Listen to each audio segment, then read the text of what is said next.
Class 10-এর ছাত্রীরা, আজ আমরা একটি নতুন গল্প পড়ব। গল্পের নাম বহুরূপী, লিখেছেন সুবোধ ঘোষ। গল্পে প্রবেশের আগে আমরা সুবোধ ঘোষ সম্পর্কে কিছু জেনে নিই। কেমন? সুবোধ ঘোষ ছিলেন কথা সাহিত্যিক, ঠিক আছে?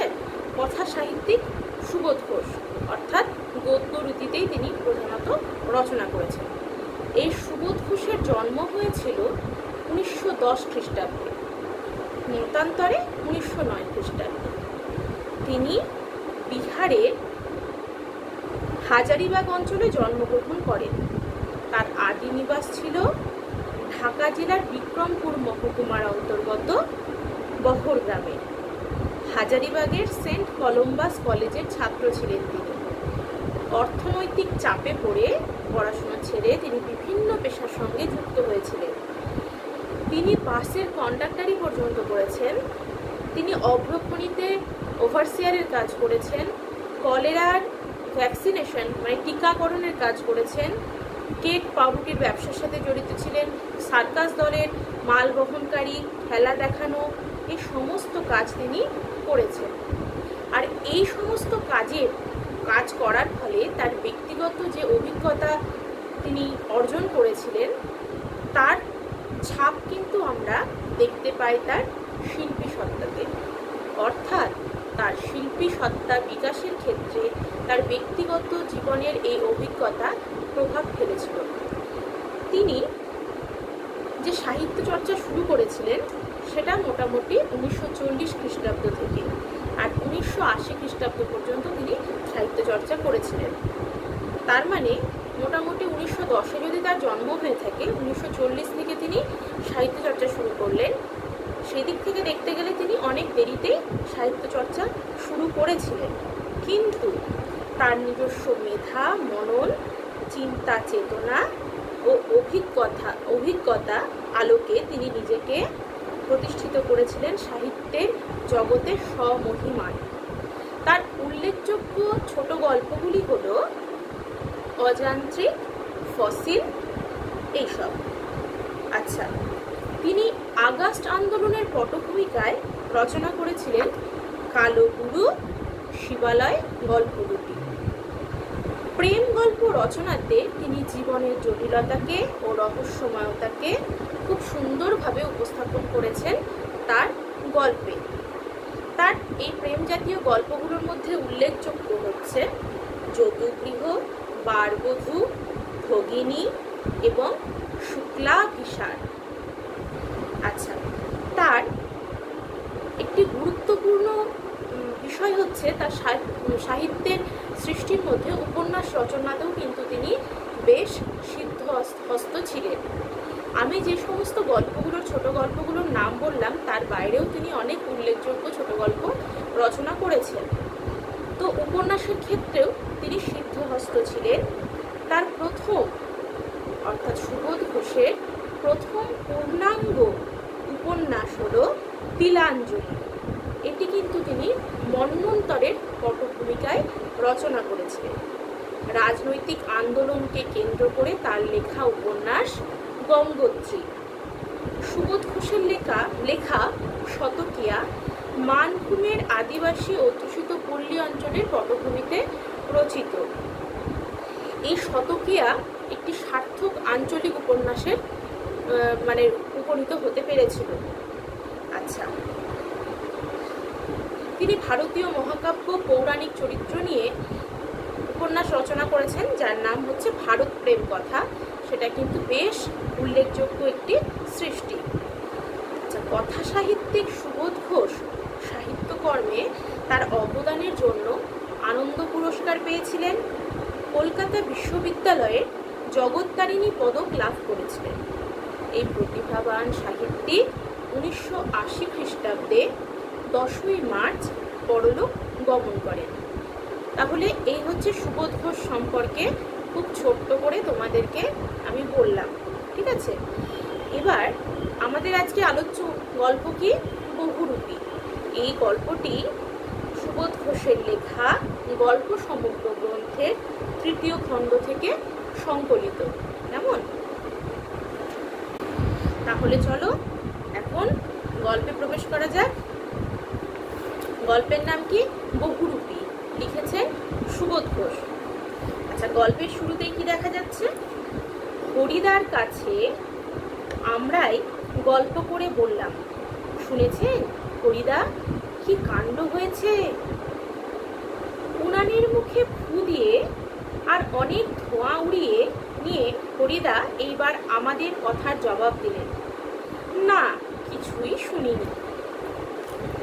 অর্থাৎ এখানে কি বলছে যে কেউ একজন গেছে, কথক গেছে হরিদার কাছে, সেখানে গিয়ে কোনো একটা ঘটনার বিবরণ দিতে গেছে। হরিদাকে বলছেন ঘটনাটি শুনেছেন? তিনি কি বললেন? উনুনের মুখে ফু দিতে গিয়ে বললেন যে না, তিনি কিছু জানেন না। জগদীশ বাবু যে কি কাণ্ড করেছেন শোনেননি হরিদা? এখানে কথক কি বলছে? জগদীশ বাবুর কোনো কাণ্ডের কথা হরিদাকে জানাচ্ছে। হরিদা, না রে ভাই, বড় মানুষের কাণ্ডের খবর আমি কেমন করে শুনবো? আমাকে বলবেই বা কে? তাহলে হরিদা কিন্তু কিছু শোনেননি।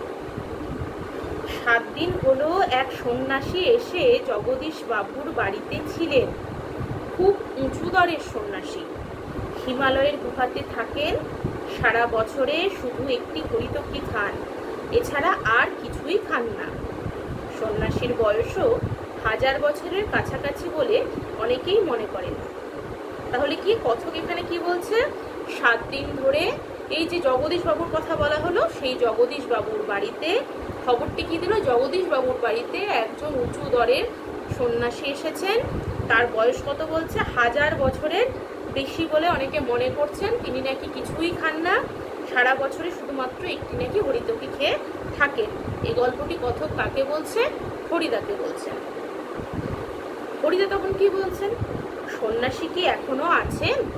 হরিদা জিজ্ঞাসা করছেন যে সন্ন্যাসী কি এখনো জগদীশ বাবুর বাড়িতে আছেন? না, চলে গিয়েছেন।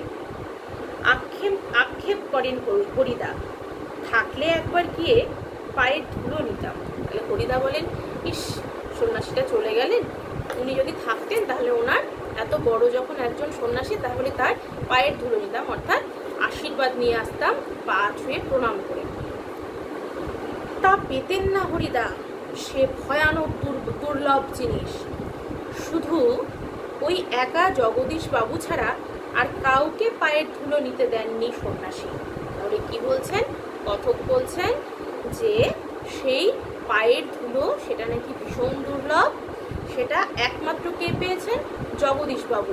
জগদীশ বাবু ছাড়া আর কাউকে তিনি পায়ের ধুলো নিতে দেননি। কে দিতে দেননি? সন্ন্যাসী। হরিদা, কেন?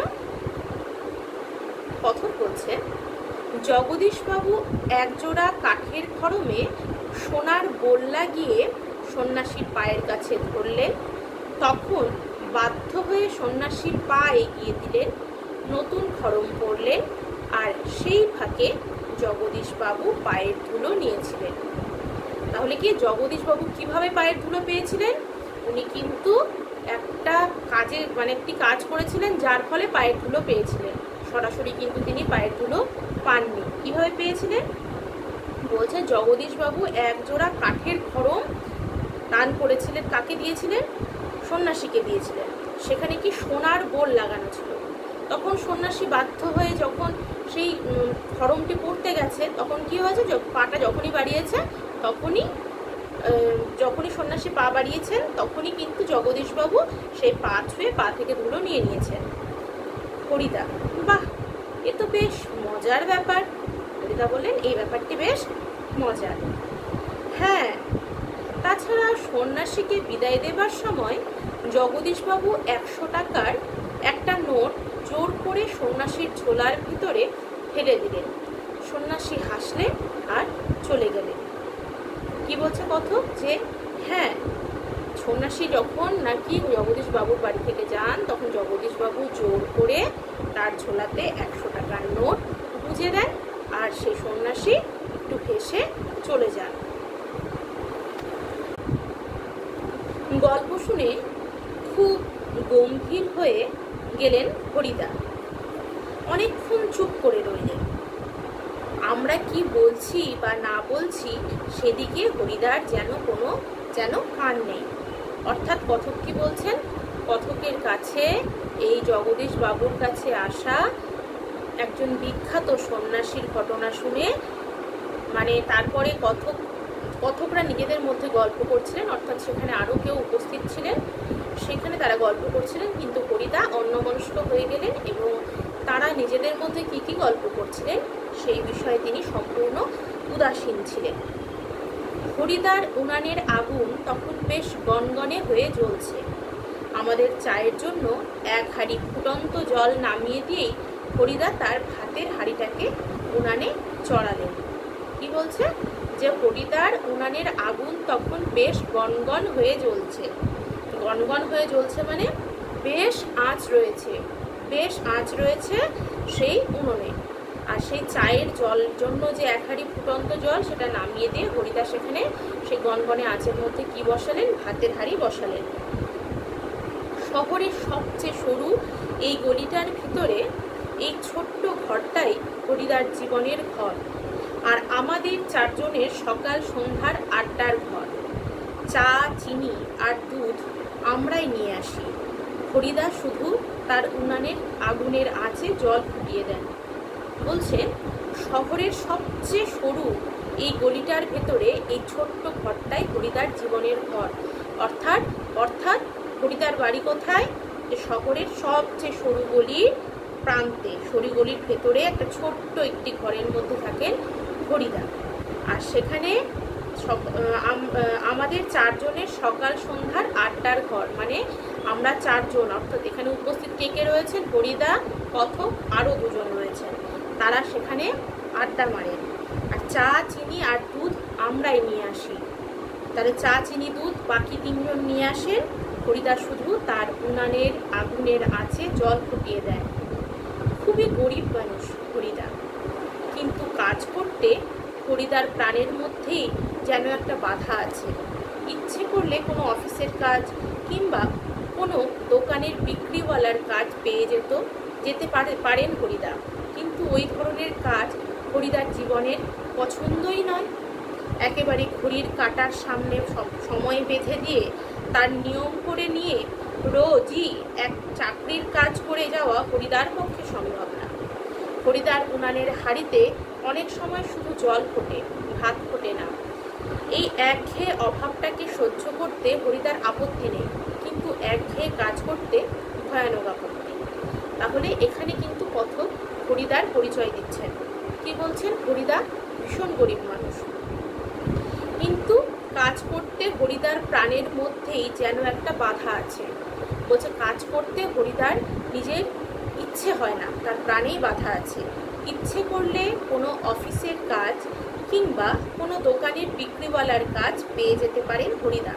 বলছে হরিদা যদি ইচ্ছে করতেন তাহলে তিনি কিন্তু কোনো অফিসের কাজ পেয়ে যেতেন, অথবা কোনো দোকানের কাজ তিনি পেয়ে যেতেন, বিক্রি করার কাজ তিনি করতে পারতেন। কিন্তু ওই ধরনের কাজ হরিদার জীবনের পছন্দই না। বলছে হরিদা এই ধরনের কাজ একদমই পছন্দ করেন না। একেবারে ঘড়ির কাঁটার সামনে সময় বেঁধে দিয়ে আর নিয়ম করে নিয়ে রোজই একটা চাকরির কাজ করে যাওয়া হরিদার পক্ষে সম্ভব না। বলছে ঘড়ির কাঁটা ধরে একদম যন্ত্রের মতো যান্ত্রিক জীবন হরিদা পছন্দ করেন না। হরিদার উনানের হাঁড়িতে অনেক সময় শুধু জল ফোটে, ভাত ফোটে না। মানে তিনি এতটাই দরিদ্র যে হাঁড়িতে ভাত ফোটে না, শুধু জল ফোটে, অর্থাৎ চাল কেনারও তার অনেক সময় সামর্থ্য থাকে না। এই একঘেয়ে অভাবটাকে সহ্য করতে হরিদার আপত্তি নেই। বলছে তিনি এই অভাবটাকে সহ্য করতে পারেন, কিন্তু একঘেয়ে কাজ করতে তার একদমই ভালো লাগে না। হরিদার জীবনে সত্যি একটা নাটকীয় বৈচিত্র্য আছে, আর সেটাই যে হরিদার জীবনের পেশা। বলছে হরিদার জীবনে নাটকীয় বৈচিত্র্য আছে। বৈচিত্র্য আছে মানে বিভিন্ন রকমের স্বাদের জীবনযাপন করতে তিনি পছন্দ করেন, আর হরিদার জীবনের এটাই পেশা। হরিদা মাঝে মাঝে বহুরূপী সেজে যেটুকু রোজগার করেন তাতেই তার ভাতের হাঁড়ির দাবি মিটিয়ে দিতে চেষ্টা করেন। তাহলে কি হরিদা বহুরূপী সাজতে পছন্দ করেন এবং তার মাধ্যমে যেটুকু তিনি রোজগার করেন সেটাকেই তিনি পেশা হিসেবে বেছে নেন এবং সেটা দিয়ে তার ক্ষুধা নিবৃত্তি তিনি করতে চেষ্টা করেন। মাঝে মাঝে সত্যি উপোস করেন হরিদা। তারপর একদিন হঠাৎ আবার এক সকালে কিংবা সন্ধ্যায় বিচিত্র ছদ্মবেশে অপরূপ হয়ে পথে বের হয়ে পড়েন।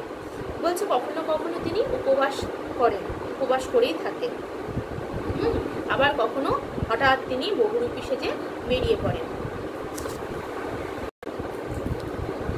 কেউ চিনতে পারে না, যারা চিনতে পারে 1 আনা 2 আনা বকশিস দেয়, যারা চিনতে পারে না তারা হয় কিছুই দেয় না কিংবা বিরক্ত হয়ে 2-1 পয়সা দিয়ে দেয়।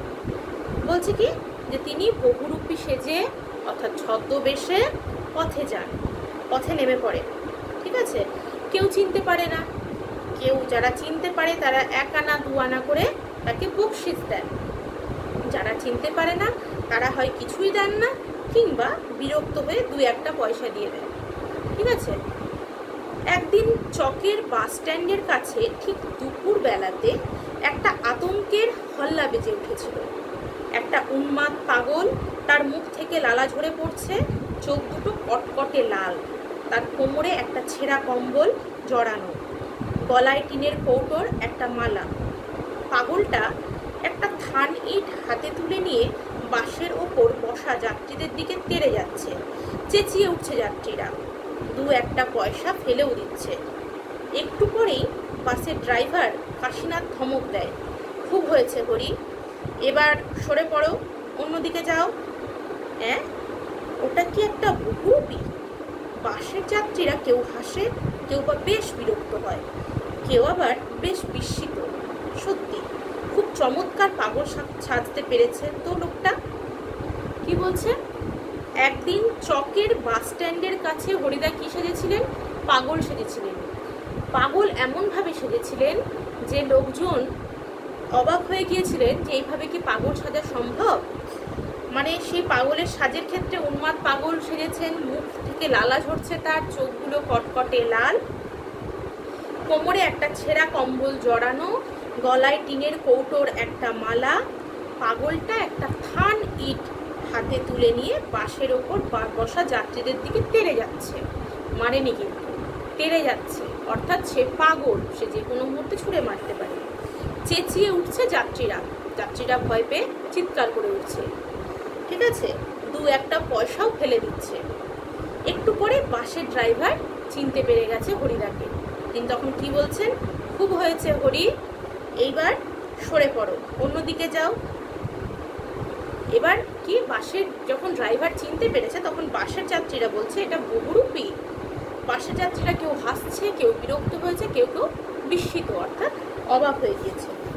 এত সুন্দর তিনি সেজেছিলেন, পাগল সেজেছিলেন, তাতে অনেকেই অবাক হয়ে গিয়েছে। হরিদার জীবন এইরকম বহুরূপের খেলা দেখিয়েই একরকম চলে যাচ্ছে। এই শহরের জীবনে মাঝে মাঝে বেশ চমৎকার ঘটনা সৃষ্টি করেন বহুরূপী হরিদা। সন্ধ্যার আলো সবে মাত্র জ্বলেছে, দোকানে দোকানে লোকজনের ব্যস্ততা আর মুখরতাও জমে উঠেছে। হঠাৎ পথের ওপর দিয়ে কুমোরের মিষ্টি শব্দ ঝুম ঝুম করে বেজে বেজে চলে যেতে থাকে। এক রূপসী বাইজি প্রায় নাচতে নাচতে চলে যাচ্ছে। শহরে যারা নতুন এসেছে তারা 2 চোখ বড় করে তাকিয়ে থাকে, কিন্তু দোকানদার হেসে ফেলে। হরির কাণ্ড। কি বলছে যে হঠাৎ করে দেখা যায় একটা সুন্দর একজন সুন্দরী রমণী পায়ে ঘুঙুর পরে ঝুমঝুম করে হেঁটে যাচ্ছে, তখন শহরের মধ্যে দিয়ে সন্ধেবেলার দিকে। ঠিক আছে, সবে মাত্র আলো জ্বলেছে, তখন দোকানে যারা নতুন এসেছে তারা দেখে অবাক হয়ে গেছে যে এটা এত সুন্দর একজন রমণী এত সুন্দর পথের মধ্যে দিয়ে হেঁটে যাচ্ছে, অবাক হয়ে গেছে। কিন্তু দোকানদাররা তাকে দেখে চিনে ফেলেন, পরিচিত যারা তারা দেখে তিনি চিনে ফেলেন, দিয়ে বলেন, দোকানদার হেসে বলেন, হরির কাণ্ড। হ্যাঁ, এটা একটা বহুরূপী নাকি? কারো কারো মুগ্ধ চোখের মোহভঙ্গ হয় আর যেন বেশ একটু হতাশ স্বরে প্রশ্ন করে ওঠে, বলে যে হ্যাঁ, তাদের মধ্যে একটি প্রশ্ন জাগে, বিস্মিত হয়ে যায় তারা যে এটি একটি বহুরূপী, ধরতেই পারিনি। কারো কারো চোখে, কারো কারো মুগ্ধ চোখের মোহভঙ্গ হয়, অর্থাৎ যারা অবাক হয়ে মুগ্ধ হয়ে মোহিত হয়ে তাকিয়েছিল সেই রমণীর দিকে, তাদের হঠাৎ করে যেন মোহভঙ্গ হয়, আর যেন বেশ হতাশ স্বরে প্রশ্ন করে ওঠে। মানে হতাশ, মানে একজন সুন্দরী রমণী সেজেছে একজন পুরুষ, সেখানে কিছু কিছু লোক হতাশ হয়ে যায়, তারা প্রশ্ন করে ওঠে। বাইজির ছদ্মবেশে সেদিন হরিদার রোজগার মন্দ হয়নি। বলে যেদিন তিনি বাইজি সেজেছিলেন সেদিন হরিদার রোজগার ভালোই হয়েছিল। মোট 8 টাকা 10 আনা পেয়েছিলেন। আমরাও দেখেছিলাম। এক একটা দোকানের সামনে গিয়ে দাঁড়াচ্ছে সেই রূপসী বাইজি, মুচকি হেসে আর চোখ টিপে একটা ফুল সাজিয়ে এগিয়ে দিচ্ছে। দোকানদারও হেসে ফেলে আর একটা সিকি তুলে দিয়ে বাইজির হাতের ফুল সাজির উপর ফেলে দেয়। বলছে কি, সেদিন তিনি কিভাবে সেজেছিলেন, এই যে বাইজি সেজেছিলেন, সেজে গিয়ে দোকানের সামনে গিয়ে দাঁড়াচ্ছিলেন সেই রূপসী বাইজি অর্থাৎ হরিদা মুচকি হেসে চোখ টিপে ফুলের সাজি এগিয়ে দিচ্ছিলেন। আর দোকানদাররা চিনতেই পেরেছে যে ইনি হচ্ছেন হরিবাবু। তারা মুচকি হেসে ফুল সাজির ওপরে একটা সিকি তুলে দিয়ে বাইজির হাতে ফুল সাজির উপরে ফেলে দেন। কোনোদিন বাউল, কোন দিন কাপালিক, কখনো বোচকা কাঁধে বুড়ো কাবুলিওয়ালা, কখনো হ্যাট কোট প্যান্টালুন পরা ফিরিঙ্গি কেরামিন সাহেব। অর্থাৎ কোনোদিন হরিদা কি সাজেন, বাউল সাজেন, কোনোদিন কি করেন, কাপালিক সাজেন, অর্থাৎ তান্ত্রিক যারা থাকে, কাপালিক যারা থাকে তারা সাজেন। কখনো বোচকা কাঁধে বুড়ো কাবুলিওয়ালা সেজে ঘুরে বেড়ান। আসলে কাবুল দেশ থেকে যারা আসতো ভারতে, সেই সময় আসতেন, তাদের কথা বলা হচ্ছে। সেই কাবুলিওয়ালারা যারা বিভিন্ন জিনিস ব্যবসা করতেন, বিক্রি করতেন, ঠিক আছে, বিভিন্ন ধরনের খাবার দাবার, এগুলো শুকনো ফল, এগুলো বিক্রি করতেন, সেগুলোকে যেটাকে বলে ড্রাই ফ্রুটস, যেহেতু কাবুলের এগুলো বেশি উৎপাদন হতো, সেগুলো নিয়ে আসতেন আর এখানে বিক্রি করতেন। তো সেই কাবুলিওয়ালা কখনো হ্যাট কোট প্যান্টালুন পরা ফিরিঙ্গি কেরামিন সাহেব অর্থাৎ সাহেব সেজে, ইংরেজ সাহেব ফিরিঙ্গি সাহেব অর্থাৎ ইংরেজ সাহেব সেজে ঘুরতেন। একবার পুলিশ সেজে দয়ালবাবুর লিচু বাগানের ভিতরে দাঁড়িয়েছিলেন হরিদা। স্কুলের 4টে ছেলেকে ধরেছিলেন। কি বলছে, একদিন দয়ালবাবুর লিচু বাগানের ভেতরে 4টে ছেলেকে তিনি স্কুলে ধরেছিলেন। আচ্ছা, পুলিশ সেজেছিলেন সেদিন।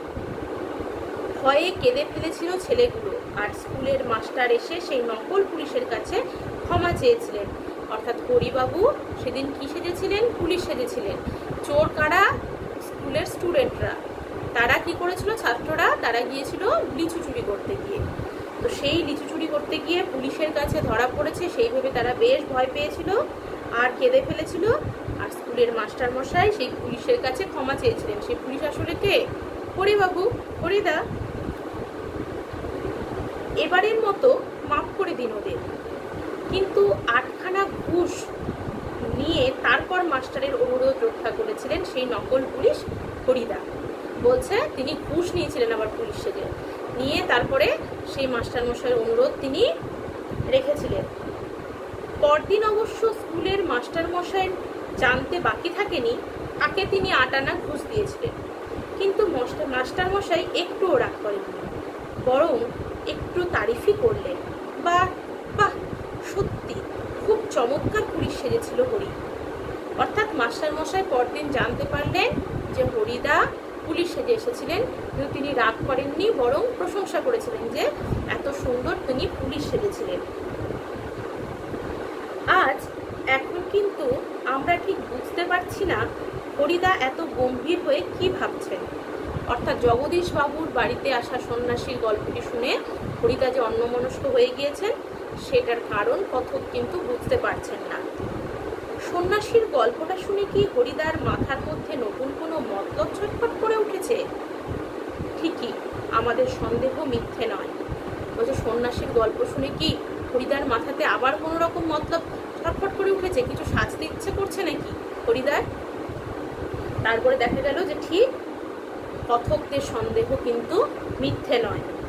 হরিদা বললেন, আজ তোদের একটা জবর খেলা দেখাবো, তোদের একটা মস্ত খেলা দেখাবো আজ।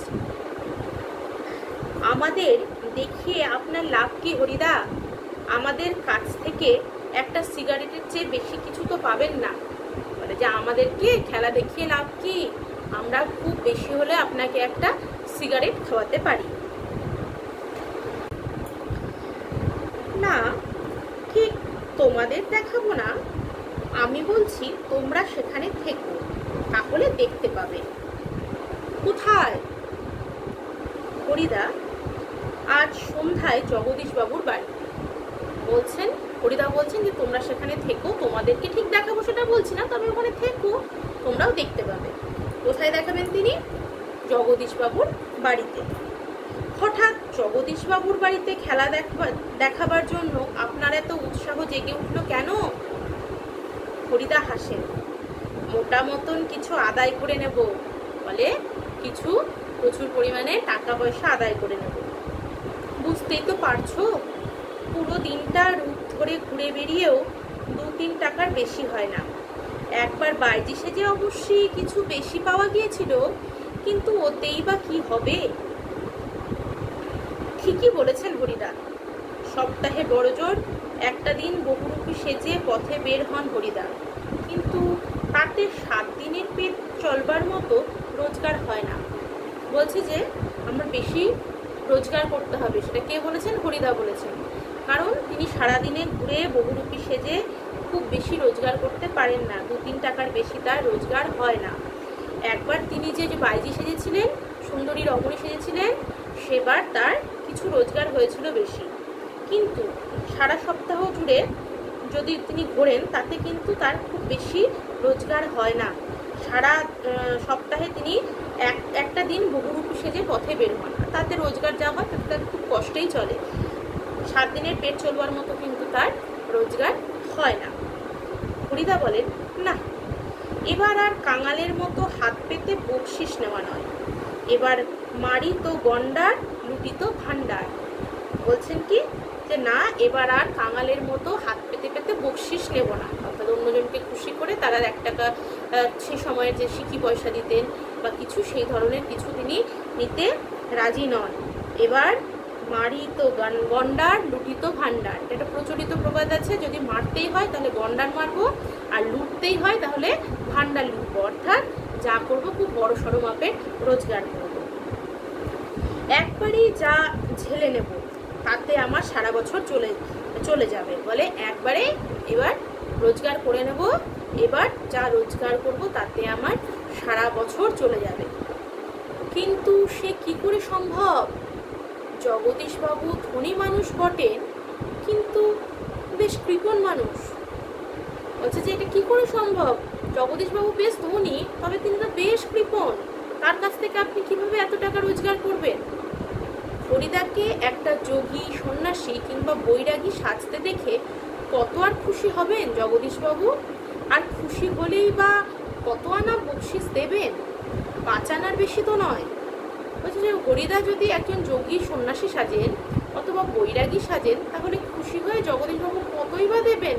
উনি যতই ধনী মানুষ হন, তার কিন্তু মানে হাত খোলা অভ্যেসটা নেই, তিনি কিন্তু যথেষ্ট কৃপণ ব্যক্তি। তাহলে তিনি খুশি হয়ে কতই বা দেবেন? কত আনা বকশিস দেবেন? 5 আনার বেশি তো দেবেন না। হরিদা বলেন, তোমরা যদি দেখতে চাও তবে আজ ঠিক সন্ধ্যাতে জগদীশবাবুর বাড়িতে থেকো। যদি দেখতে চাও তাহলে আজকে সন্ধ্যেবেলা জগদীশবাবুর বাড়িতে তোমরা থেকো। আমরা বললাম থাকবো, আমাদের স্পোর্টের চাঁদা নেবার জন্য আজ ঠিক সন্ধ্যাতেই জগদীশবাবুর কাছে যাব। তাহলে কি বললেন? যে হরিদা তাদেরকে থাকতে বললেন জগদীশবাবুর বাড়িতে সন্ধ্যেবেলা হরিদা সেই জগদীশবাবুর বাড়িতে যাবে। আর এখানে তখন কথকরা কি বললেন যে হ্যাঁ আমরা যাব, স্পোর্টের জন্য যে চাঁদা নেবেন, অর্থাৎ খেলাধুলো হবে সেই সব বাবদ তিনি যে চাঁদা নেবেন সেটার জন্য তিনি তারা আজ সন্ধ্যেবেলা জগদীশবাবুর বাড়িতে থাকবে। আচ্ছা, তো তোমাদের কিন্তু আমি প্রথম অংশটা পড়িয়ে দিলাম, ঠিক আছে? এবার তাহলে তোমরা এই গল্পটি যতটা পড়ালাম ততটা বাড়িতে পড়ো, আর পরবর্তী ক্লাসে আমি পরের অংশটুকু পড়িয়ে দেব। আজকে এতটাই থাক, আজকে এতটাই পড়ো, এর পর দিন আমি পরবর্তী অংশটুকু পড়িয়ে দেব তোমাদের বুঝতে, তাহলে সুবিধে হবে, কেমন? ঠিক আছে, তাহলে ভালো করে পড়াশুনো করো, আর এর পর দিন আমি বাকিটা পড়িয়ে শেষ করে নেব। শেষ করে দেওয়ার পরে পরবর্তী ক্লাসগুলোতে প্রশ্ন নিয়ে আলোচনা করব, ঠিক আছে? আচ্ছা, আজকে তাহলে এতটাই থাক, টাটা।